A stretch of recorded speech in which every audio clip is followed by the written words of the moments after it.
जानते सब यही है कि 2024 के लोकसभा चुनाव में बीजेपी बहुमत से चूकी। सरकार एनडीए की बनी, विपक्ष में राहुल गांधी ही बैठे।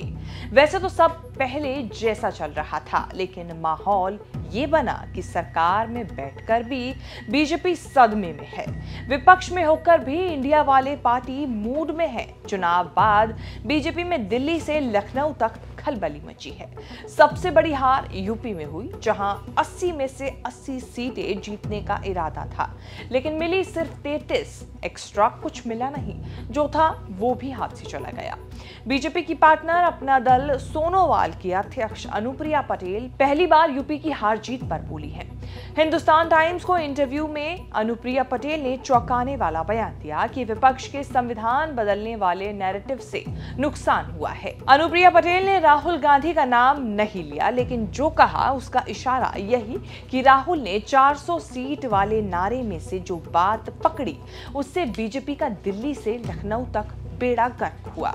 लोकसभा चुनाव में बीजेपी के साथ साथ अनुप्रिया पटेल को भी झटका लगा है। अनुप्रिया मिर्जापुर से अपना चुनाव कम अंतर से जीत पाई। रॉबर्ट्सगंज पर हार हुई। एनडीए पार्टनर के भरोसे चल रही मोदी सरकार में अनुप्रिया पटेल फिर से राज्य मंत्री बन गई हैं। अब उनका मूड जरा बदला बदला लग रहा है। चुनाव तक योगी योगी करती रही अनुप्रिया पटेल अब उनकी बैठक में ही नहीं जा रही हैं। यूपी में बीजेपी के प्रदर्शन के लिए जबरदस्त रिव्यू बैठकें चल रही हैं। पार्टी वाली बैठक बीएल संतोष ले रहे हैं। सीएम योगी भी पैरेलल रिव्यू कर रहे हैं। योगी ने मंडल स्तर पर रिव्यू की बैठक बुलाई। अनुप्रिया पटेल को भी बुलाया, लेकिन ना खुद गई ना उनके पति आशीष पटेल गए। आशीष पटेल यूपी सरकार में मंत्री होकर भी सीएम की बैठक से गायब रहे।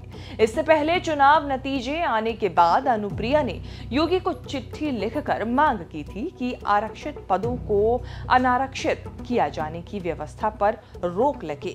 साक्षात्कार के आधार पर होने वाली भर्तियों में पिछड़े और SC/ST वर्ग की भर्ती नहीं करने का भी आरोप लगाया था।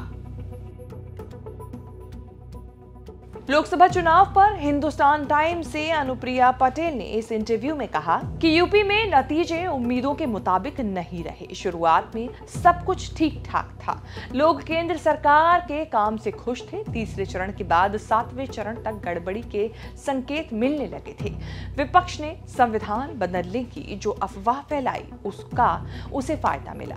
ये सब बातें वायरल होती रही और विपक्ष को मौका मिल गया, क्योंकि उनके पास और कुछ नहीं था। ये एक बड़ी अफवाह थी और समय के साथ साथ और बड़ी होती गई। हम चुनाव के अंतिम चरण की ओर बढ़ रहे थे, चुनाव भी लंबा खिंच गया, इसीलिए इसे और समय मिल गया और इससे सच में फर्क पड़ा। अनुप्रिया ने यह तो नहीं कहा कि संविधान बदलने वाली बात अफवाह थी और इसके पीछे जिम्मेदार कौन था। बीजेपी के नेताओं ने, ज्योति मिर्धा, अनंत हेगड़े ने डंके की चोट पर ये दावे किए थे कि 400 सीट चाहिए संविधान बदलने के लिए। रैलियों और जनसभाओं में ऐसे भाषण दिए जाते हैं, लेकिन राहुल गांधी ने इसे पकड़ लिया। राहुल गांधी चुनाव में संविधान की किताब लेकर घूमने लगे। चुनाव बाद भी उन्होंने संविधान की उस लाल किताब को नहीं छोड़ा।